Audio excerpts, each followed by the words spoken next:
The atmosphere inside Forrester Creations had always been intense.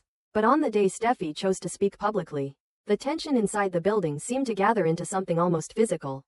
Something sharp enough to cut through the carefully maintained elegance that normally defined the company. Employees moved more slowly through the halls. Conversations grew quieter, and even the rhythmic sounds of sewing machines in the design studio felt muted beneath the growing sense that something explosive was about to unfold. Steffi stood at the center of it all, her posture rigid, her eyes burning with a determination that left little doubt about what she intended to do. She had reached a point where silence felt like surrender, and surrender was something she had never learned to accept.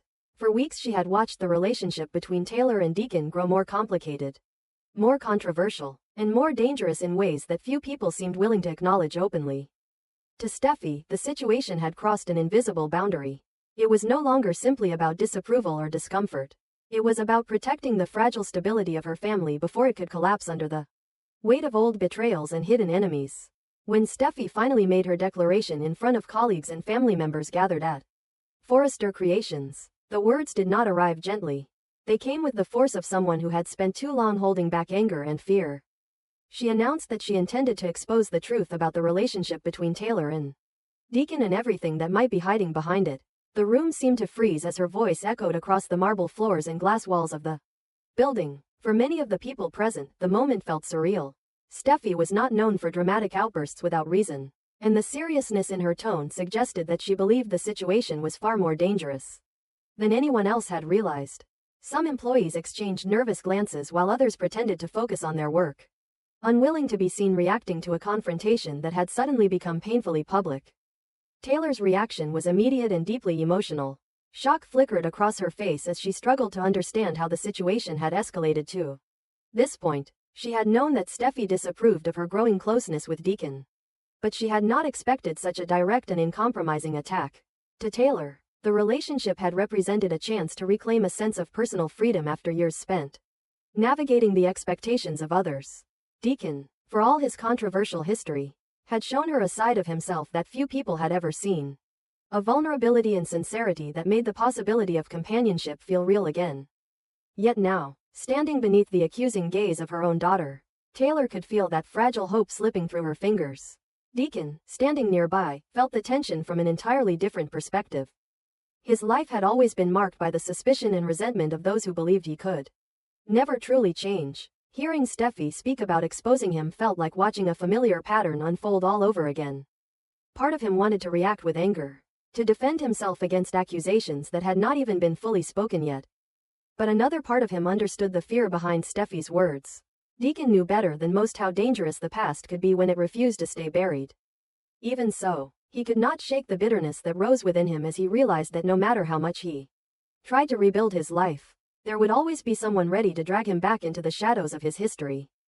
The confrontation ended without resolution, leaving the atmosphere at Forrester Creations heavy with unresolved emotions. People returned to their work, but the tension lingered in every hallway and office. She believed she had done the right thing by drawing a clear line. Yet something about the reactions she had seen in the room continued to trouble her. There had been moments, brief but unmistakable, when certain expressions and glances hinted at something darker than simple disagreement. The feeling followed her as she drove home, a quiet voice in the back of her mind whispering that the situation might be more dangerous than she had imagined. When Steffi arrived home later that evening, the quiet of the house should have been comforting. Instead, it felt strangely oppressive. The familiar rooms seemed filled with shadows that stretched longer than usual beneath the dim lights. She tried to dismiss the sensation as the result of a stressful day, but the unease refused to fade. Moving through the house, she checked the locks on the doors and windows, an action that felt both irrational and necessary. Each click of a lock sliding into place brought a momentary sense of relief. Yet the strange awareness of being watched continued to linger at the edges of her thoughts. Steffi tried to convince herself that she was simply overreacting. After all, the world she inhabited was one of intense public attention and frequent drama. Conflicts, arguments, and emotional confrontations were part of the landscape she had grown accustomed to navigating. Yet that night the atmosphere inside the house felt different, as though something unseen had crossed an invisible boundary. Even as she prepared for bed, the uneasy feeling refused to disappear. It hovered around her like a shadow that refused to detach itself from her thoughts. Sometime during the night, the house fell into an even deeper silence. The quiet was so complete that the faint creaking of the floorboards seemed unusually loud.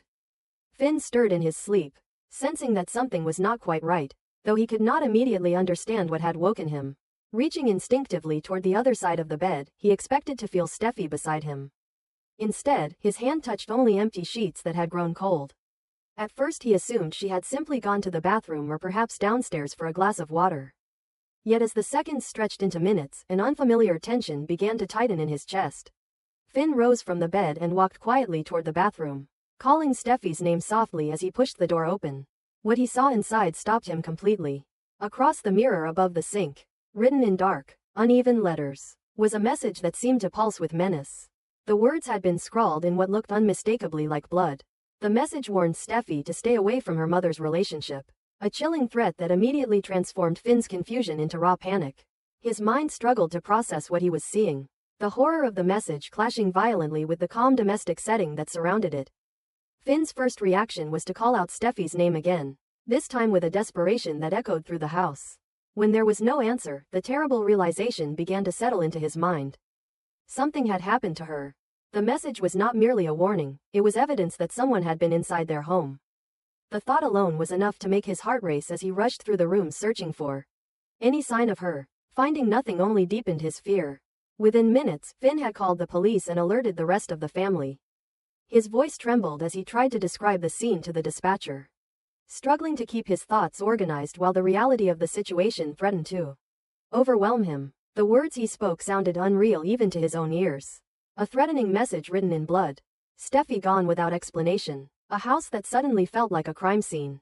When Liam arrived shortly afterward, he found Finn standing in the middle of the living room looking completely shattered. Liam had seen many difficult moments in his life, but the fear in Finn's eyes was something different, something raw and deeply personal. He tried to calm Finn, urging him to focus on helping the police instead of allowing panic to take control. Yet even as he spoke, Liam could feel the same cold dread creeping into his own thoughts.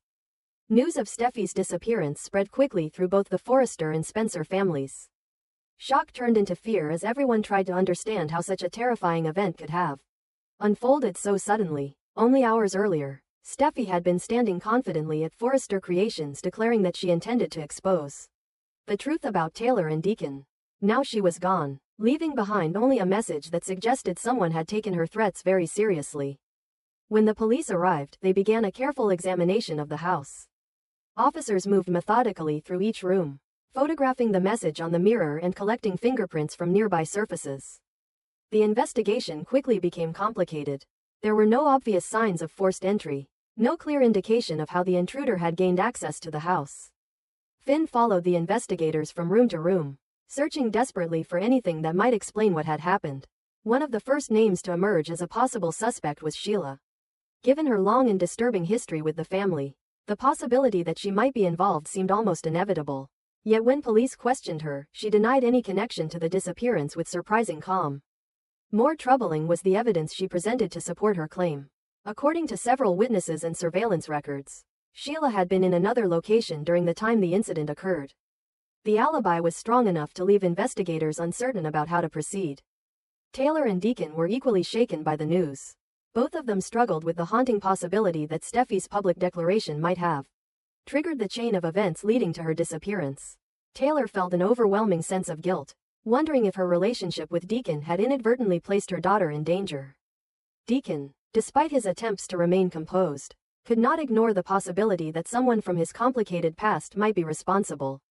Meanwhile, Liam and Hope found themselves facing their own fears about what the situation might mean for their children and for the fragile network of relationships that connected their families. If someone was willing to abduct Steffy in order to send a message, then no one could assume they were safe. The uncertainty surrounding the motive behind the crime made the situation even more terrifying.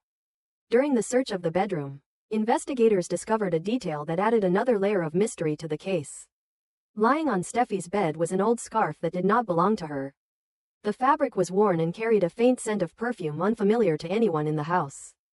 Taylor recognized the scarf immediately, though the recognition sent a chill through her entire body.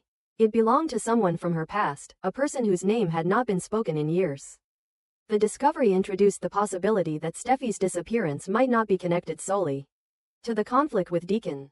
Instead, it hinted at a hidden enemy whose motives were tied to events that had taken place long before the current crisis began. As the investigation continued, the sense of danger surrounding the family only grew stronger.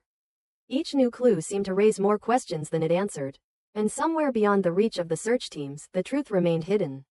In the final moments of the unfolding drama, far from the chaos surrounding the investigation, a television screen flickered quietly in a dimly lit room. The news broadcast showed images of police cars outside Steffy's home, reporters speaking urgently about the shocking disappearance that had shaken the Forrester and Spencer families. Sitting in front of the screen was a woman whose face remained partially hidden in shadow. She watched the coverage with unsettling calm, her eyes fixed on every detail being reported. As the camera on the television shifted to another shot of the crime scene, a slow smile spread across her lips. The expression was not one of sympathy or concern. It was the smile of someone who had been waiting a long time to see this moment arrive.